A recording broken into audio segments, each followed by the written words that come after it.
Okay, this is one of those batches where the scary part really shows up after the fact. Nothing looks especially dramatic while it's happening. People finish shifts, check records, browse online, do their jobs, and only later does somebody realize what was sitting underneath all of that normal activity. That's the feeling running through these 4 stories.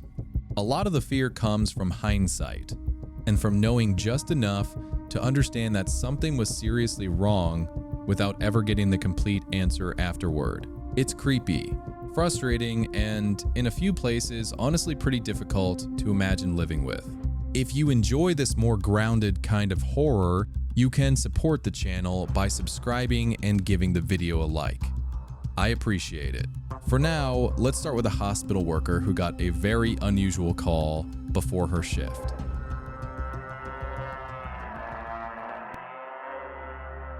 A few hours before one of my night shifts, my supervisor called and told me not to come in yet.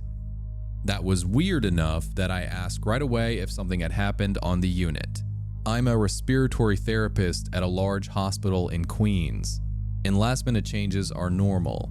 People call out, census changes, you get moved to another floor. Usually, staffing just sends a message or calls and tells you what changed.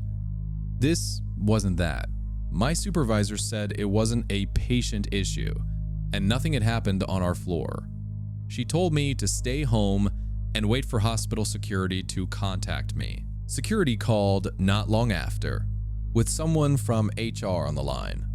They were pretty direct. Investigators working on a closed dark web forum had contacted the hospital after linking one of the accounts there to a man who worked in central staffing. They told me the account had posts about real women who worked at the hospital, including me.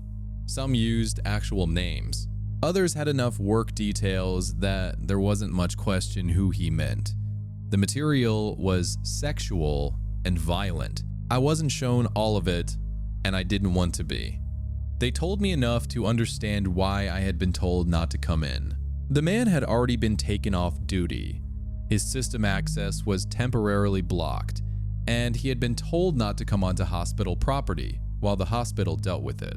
I knew who he was, but knew is probably too strong. He was one of the people in staffing I might have called or messaged about a shift. That was basically it.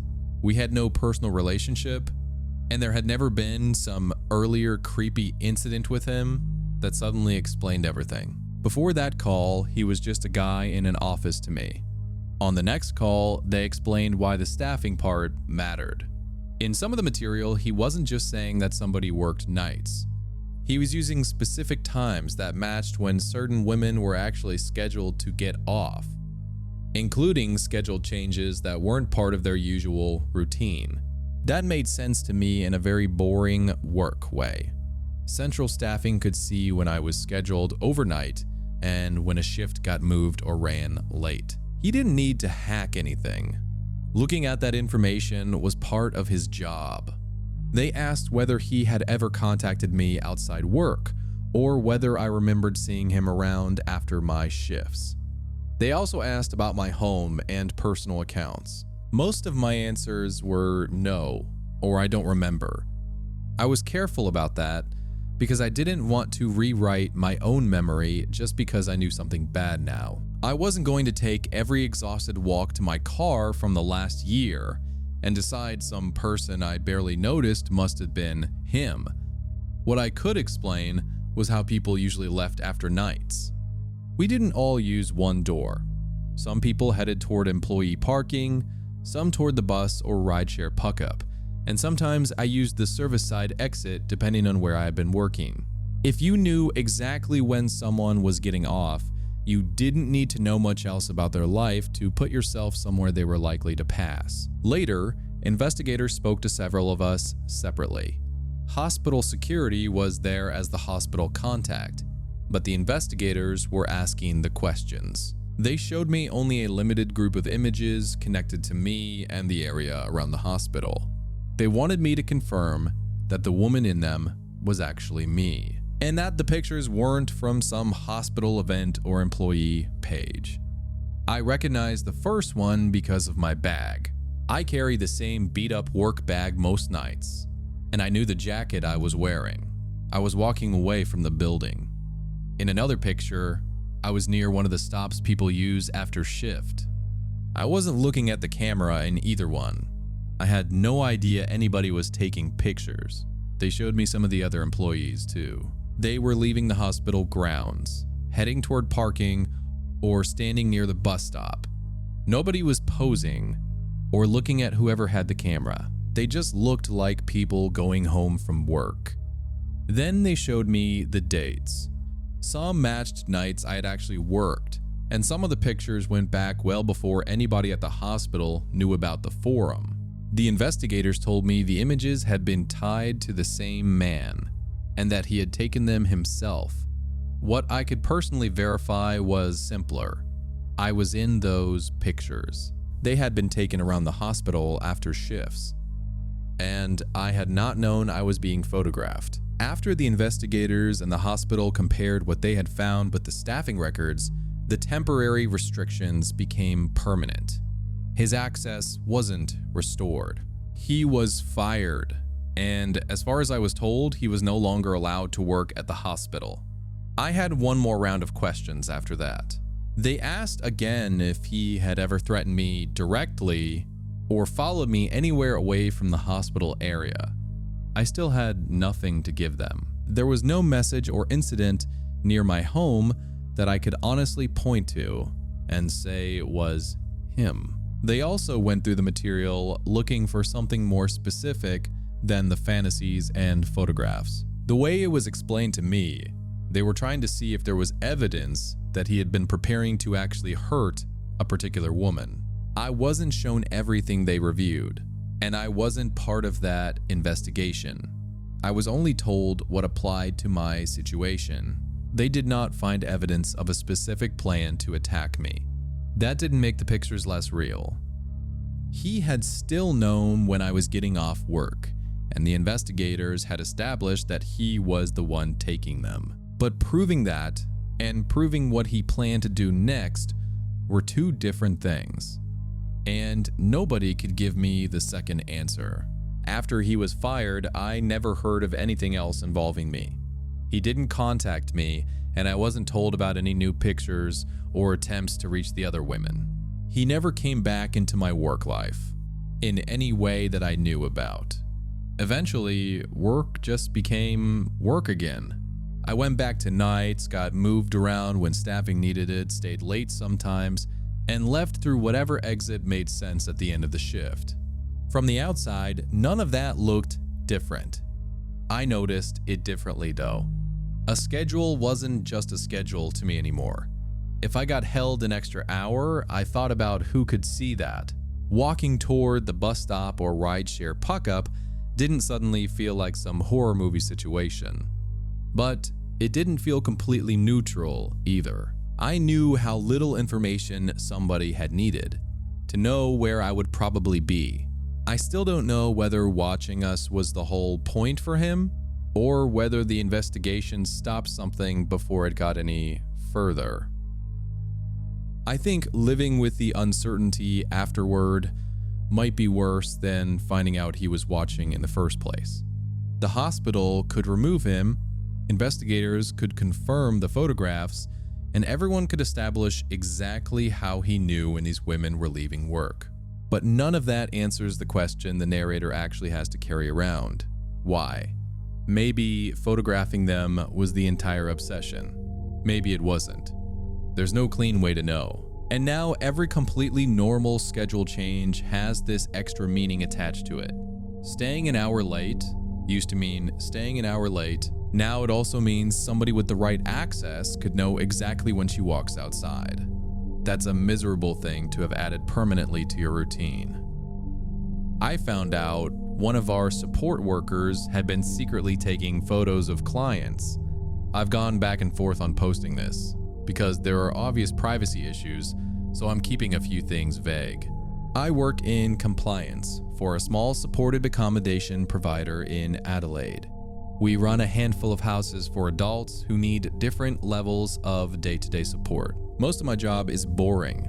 In the normal way, compliance work is boring.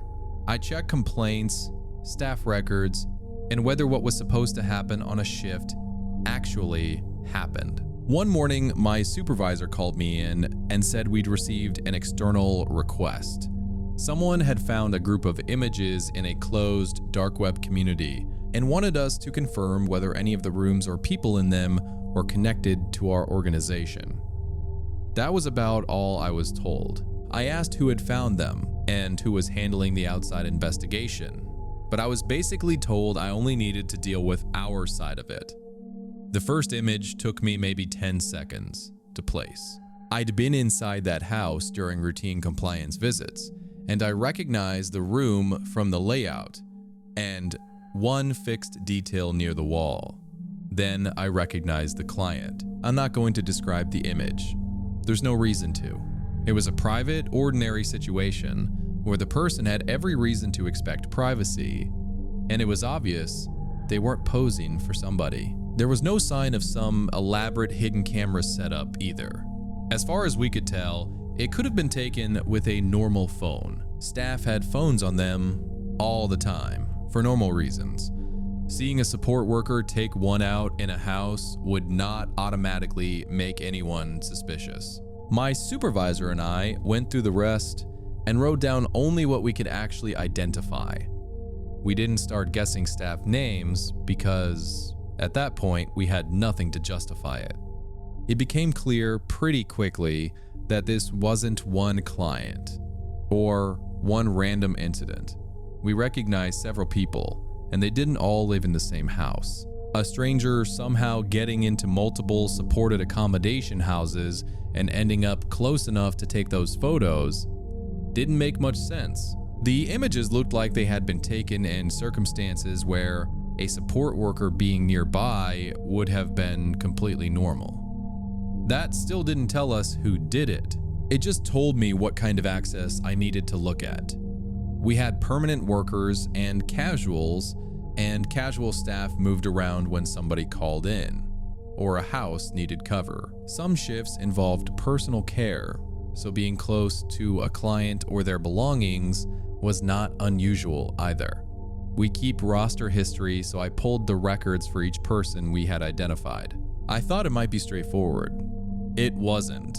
Rosters get changed. Someone swaps out, someone else covers, and the version first published isn't always the shift actually worked. We also didn't have an exact date and time for every image, so I couldn't just open one roster and say, okay, these were the people there when it happened. I had to work with broader periods and figure out who had realistically had access to each client. Some names dropped out because they had only worked at one house. A few overlapped across 2 clients, but went nowhere after that. There was nothing dramatic about this part. Mostly it was spreadsheets and old shift records, checking the same names over and over. Then I compared the original rosters with the records showing who had actually turned up and worked. We had enough internal paperwork to confirm presence at a house, even when the first roster had changed. And just to be clear, I wasn't getting secret evidence from investigators. I had no CCTV clip or forensic report, and nobody gave me access to a worker's phone. I was using records we already kept as part of the job. One casual worker's name started showing up more than the others. I noticed it. Obviously, I noticed it, but I also remember making myself back away from the conclusion, because that alone meant almost nothing. Casuals work across different houses. That is why we use them. If I treated every person who appeared at several sites as suspicious, I could make innocent staff look bad. So I checked the clients separately.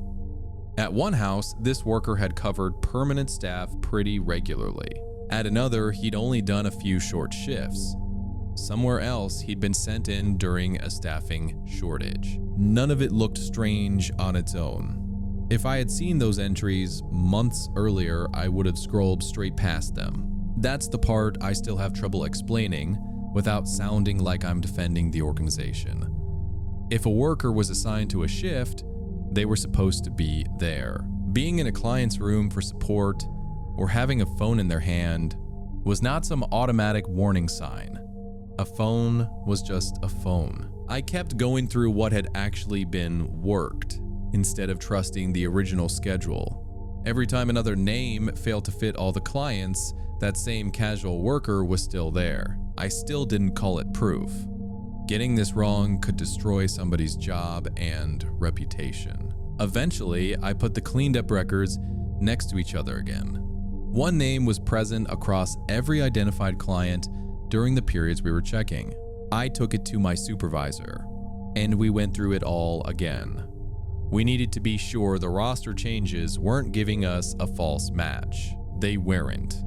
The same worker was the only one whose actual shift history connected every identified client. That was the point where this stopped being a general problem somewhere inside our staffing system and became one employee we had to act on. I passed the records through the process we were meant to use and helped gather what needed to be sent outside the organization. I never confronted him. I didn't call him or try to get an explanation for myself. That wasn't my job. He was removed from future shifts, and the organization cut off the work access it could control. He could no longer be sent into our houses or assigned to our clients. Our records went to the people handling the external investigation, and my involvement in that side got very limited after that. I knew why we had taken him off the roster and what our own records showed. I did not have a confession. I couldn't tell you why he had done it or how much material existed. Some of the clients involved could talk very clearly about what had happened. Others had more difficulty placing an ordinary shift from months earlier or saying whether they remembered somebody using a phone. We had no evidence that this was why any particular person had been targeted. Once his access was gone, the immediate problem inside our organization was dealt with. The part after that was worse, in a different way. Families had to be contacted. I was involved in some of those conversations and heard about others through the organization. They all wanted versions of the same answer. How long had this been happening? And were we sure we had found everything? We couldn't tell them that. We could explain what we had identified and what action we had taken. Once they started asking how much material might exist or how far it had already spread, the honest answer was that we didn't know. The clients reacted differently too. Some understood exactly why that worker wasn't coming back and wanted to discuss it. With others, there just wasn't a clean way to tie some normal shift from months earlier to a specific moment. That didn't prove anything about why they were involved. It just left us with fewer answers. I still had to go back through old records afterward because management and families needed dates checked. And this is probably the part that has stuck with me most, which sounds stupid because I'm talking about roster entries. Before this, seeing that somebody had worked a shift was about as boring as my job got. A name, a house, a block of hours. Fine. The shift was covered. Afterward, I'd open the same kind of record and know that one of those completely normal entries might sit inside a period where something happened that we still couldn't fully account for. His access was stopped. That part I know. I still don't know how long he had been doing it, how much material there was, or how many people had already seen it. Those conversations with the family sound absolutely brutal. You can tell them the worker has been removed. You can explain how the records connected him to the clients. You can tell them the organization has stopped the access it controls. And then they ask the obvious question, have we found everything? And nobody can honestly say yes. That is such an awful limit to run into after something this invasive.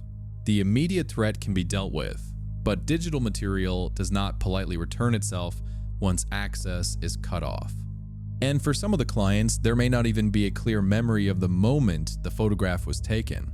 The violation happened inside something that looked like an ordinary support shift. That makes the aftermath incredibly difficult to put into a neat box. When I was around 20, I went through a phase where I spent way too much time clicking around weird parts of the internet. I wasn't hacking anything, and I definitely wasn't some dark web expert. Mostly, I'd find links people passed around, follow them out of curiosity, and see where I ended up. That's how I started checking this small Onion forum once in a while. It wasn't anything like the movie version of the dark web. Most of it was violent fiction, gore talk, role play, people trying to freak each other out. After a while, you stopped taking much of it seriously because there was no way to tell what was real in the first place. There was one account I remember seeing a few times. I couldn't tell you anything useful about whoever was behind it. It would post pictures of normal-looking people with nasty, vague captions underneath. I never followed the account or searched for it. I just recognized the username when it came up. Around then, I had a coffee place I went to a couple times a week. It was in a little commercial strip next to a grocery store, with a parking lot running around the front and side. I knew a few of the employees by face just because I was in there enough. One was a girl around my age, maybe a little younger. I didn't know her name. She was just one of the baristas, and every so often she'd recognize my order before I said it. One night, I was on the forum and opened another post from that account. I looked at the picture for a few seconds because the girl seemed familiar, and then it clicked. It was the barista. She was outside the coffee shop near the side of the building. There was enough of the storefront and parking lot in the picture that I knew the place immediately. Whoever took it seemed to be farther out in the lot. She wasn't looking at the camera. She had something in one hand and was looking down, like she was just walking to or from work. I sat on that post longer than I normally would have. Until then, everybody on that forum had basically been a stranger on a screen. This was someone I'd actually seen in person plenty of times. The caption bothered me, but it was still vague. I honestly don't remember the exact wording now, and I don't want to make up a scarier version of it because of what happened later. It could be read as threatening, sure, but there was nothing specific in it. On that forum, people posted stolen pictures with gross captions all the time. That was kind of the whole culture there. I checked the replies. There were a few people playing along, basically the usual stuff, and nothing made me think they actually knew who she was. The part that stuck with me was just that I knew the girl, and I knew where the photo had been taken. Still, I closed the thread and went back to whatever else I was doing. A few days later, maybe close to a week, I was scrolling regular social media and saw a local missing person post that somebody I knew from high school had shared. I almost went past it because the name didn't mean anything to me. Then I saw the picture. It was her. The post said she hadn't come home after an evening shift. It had a normal photo of her and asked anyone with information to contact local authorities. By the time it showed up in my feed, people around town were already sharing it. The Onion post came back to me immediately. Then, almost just as fast, I started wondering if I was remembering the timing wrong. I know that sounds like a strange thing to get hung up on, but once you know somebody is missing, every weird thing connected to them starts feeling more important than it did before. I didn't want to convince myself I'd seen some warning in advance, if that wasn't actually what happened. I wasn't even sure exactly how many days earlier I'd seen the post. So I went back to the Onion forum and tried to find the thread again. The forum was badly organized, and I couldn't remember the title. I went through the account's older posts instead, opening the ones that looked familiar, until I found it. The visible date on the post was earlier than the missing person announcement. Not by a huge amount, but it was earlier. I checked it again because that was the part I most expected myself to have mixed up. A few of the replies I remembered were still underneath it, and their dates were earlier too. That didn't prove who took the picture or what the person behind the account knew. It just confirmed that I hadn't reversed the order in my head afterward. the photo really had been on that forum before the public missing person post. Looking at it again was different now. Before, it had been one creepy picture buried in a bunch of fake sounding garbage. Now I knew the girl in it was actually missing, and I was looking at her standing outside the same coffee shop I'd been going to all that time. I saved the page and enough of what was on it to show what I'd found. I took screenshots with the post, date, and username visible, got the replies to, and copied the thread address. I wasn't going to start trying to identify the poster myself. I wouldn't have known what I was doing anyway. I just wanted to pass along what was there. The missing person post had a contact for tips, so I used it. I explained that I only knew her by sight from the coffee shop and that I'd seen the Onion post before I knew she was missing. I sent the screenshots and the thread address. That was pretty much the end of my involvement. I never got a detailed response telling me whether any of it was useful. Later, when I happened to look at the forum again, I noticed that account wasn't posting anymore. I don't know why. I never found out who took the picture, who was behind the account, or whether they had anything to do with her disappearance. I don't know what they knew when they posted it. The only thing I can say for sure is that the thread was already there before the public missing person announcement, and the girl in that picture really was standing outside the place where she worked. I actually like how cautious the narrator is about this, because it makes the story more unsettling, not less. He does not claim he saw some obvious warning and ignored it. At the time, it looked like exactly what that forum was full of. A creepy image with an ugly caption and no reliable way to tell whether any of it was real. The situation only changes when he recognizes her on a missing person post.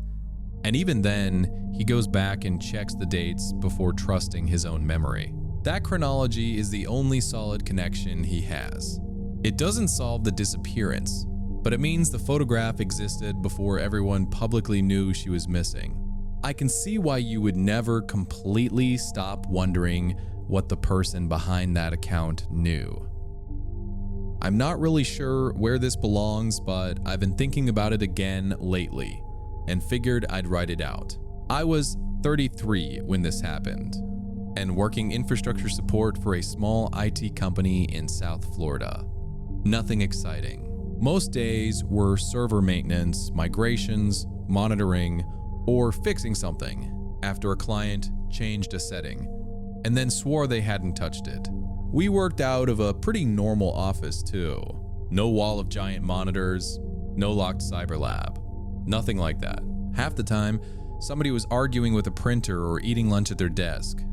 We weren't a security company and I wasn't some cybercrime guy. I want to say that up front because whenever I've told this story, that's usually where people's brains go.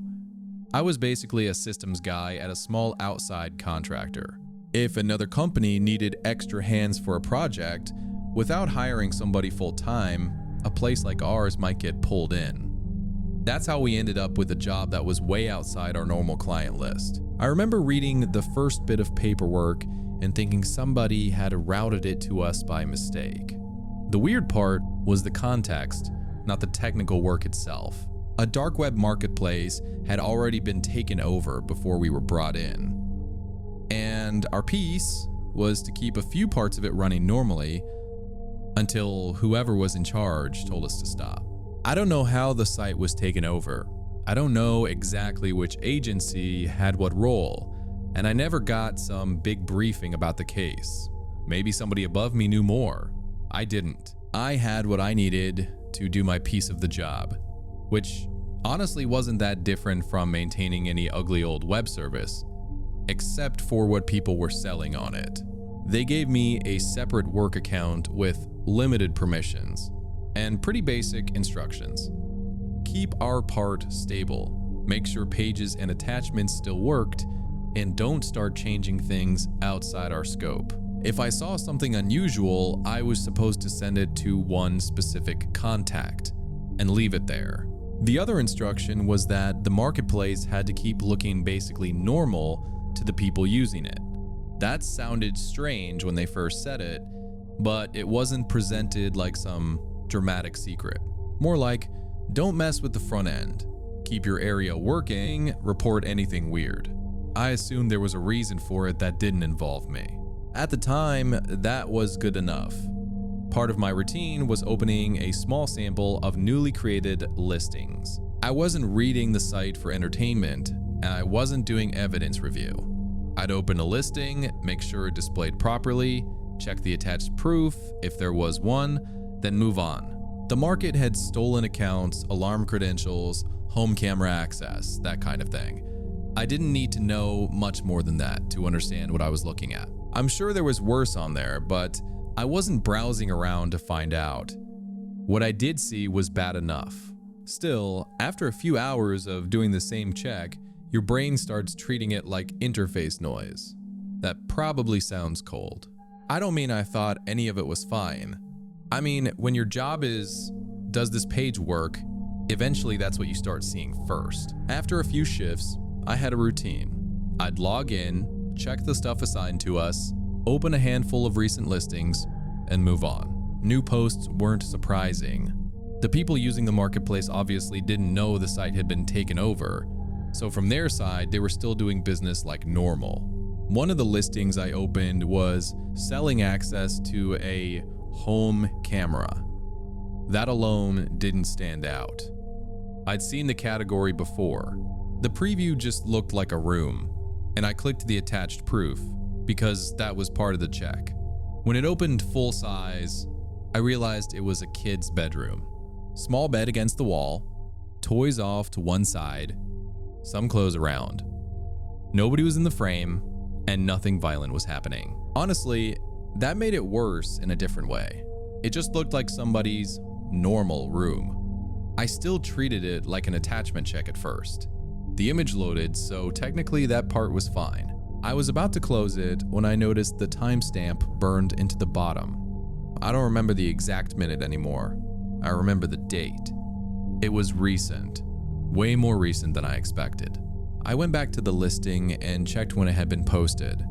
Then I looked at the timestamp again because I thought I might have read the date format wrong.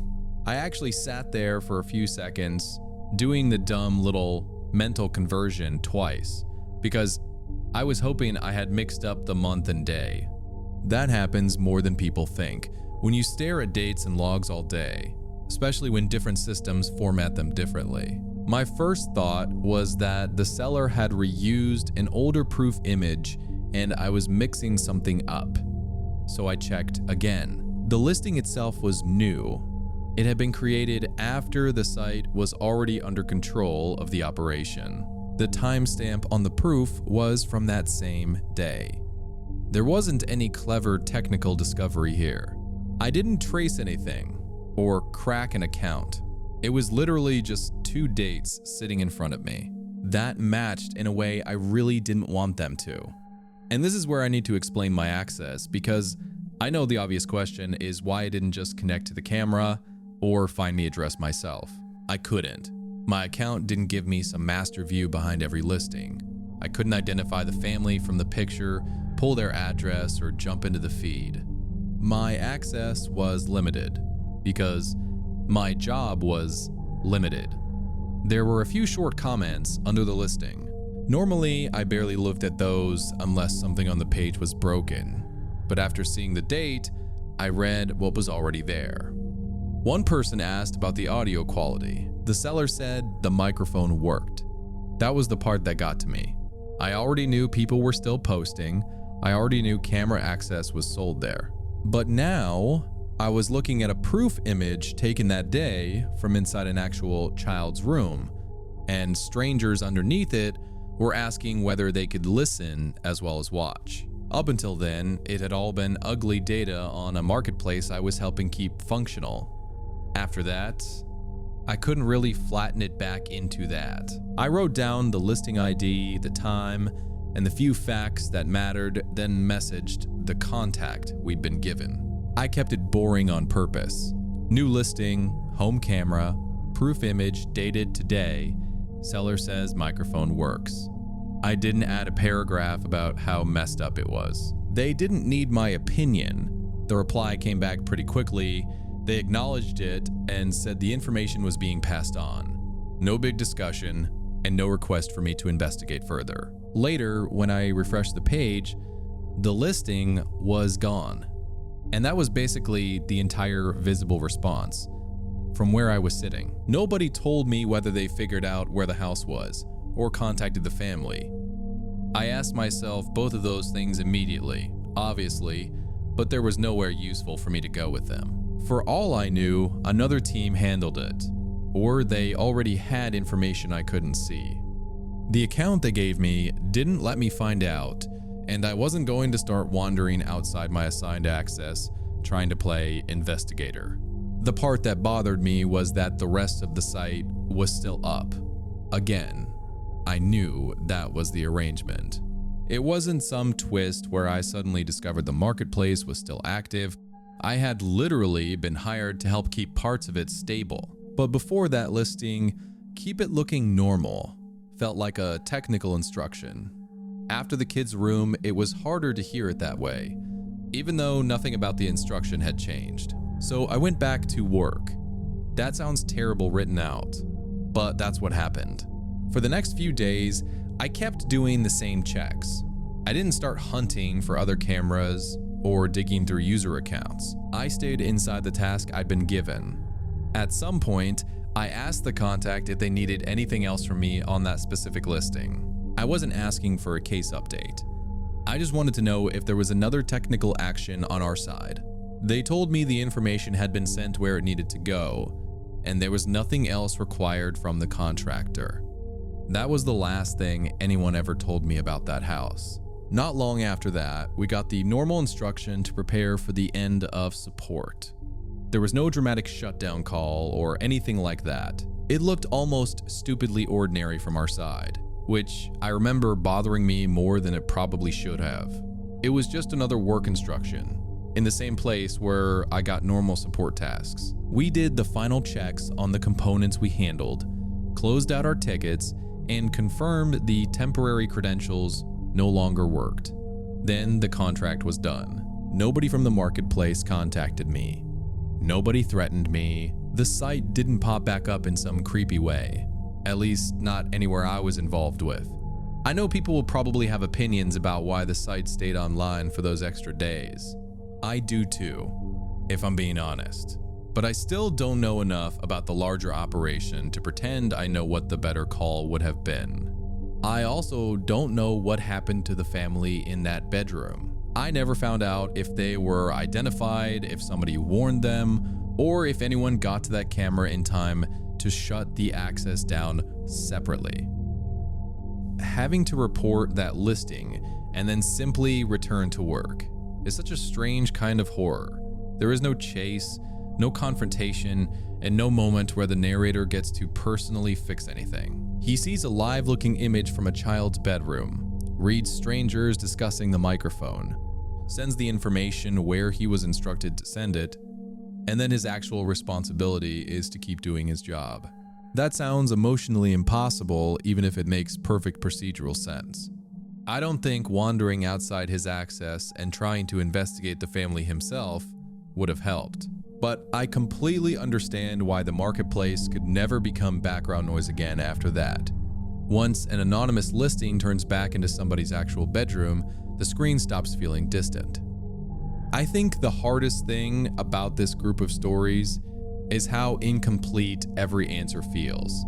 Somebody gets removed, an account goes quiet, a listing disappears, information gets passed along, but the narrators are still left holding questions nobody ever comes back to answer. And maybe that is what gives these stories their real weight.